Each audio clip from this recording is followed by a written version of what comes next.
ένα μακάκι πονηρό βρήκε ένα σακάκι. Το τραπάκι τον έλεγε πως ήτανε δικό του. Αφού πρώτα το έψαξε δεν βρήκε παραδάκι.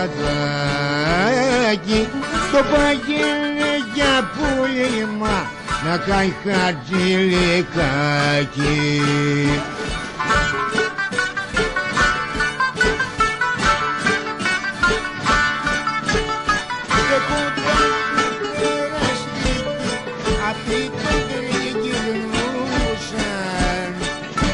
Κατά κακή τους η πτώση να και τα παιδικό του, για να το ξακριβώσουνε με τρόπο προσπαθούσαν. Το τραβάγε τον έλεγε πως ήτανε δικό του. Το κράταγε και φωνάζε πως ήτανε δικό του.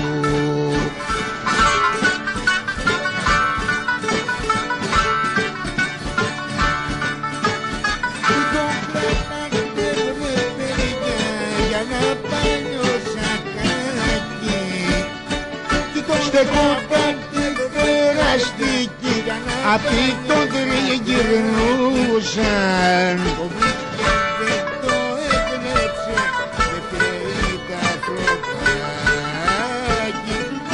Για να το ξακριβώσουνε με τρόπο προσπαθούσαν. Αλλά γιατί το φόρεσε δεν το δικαιολογούσαν.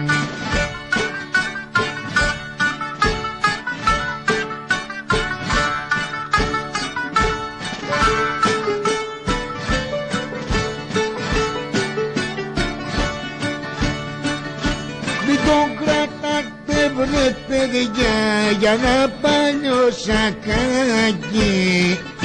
Τι τον τραβάτε βρε παιδιά για να παλιό σακάκι. Το βρήκε δεν το έκλεψε, δεν φταίει τα ανθρωπάκι. Δεν θα το ξανακάνει πια, είναι καλό παιδάκι.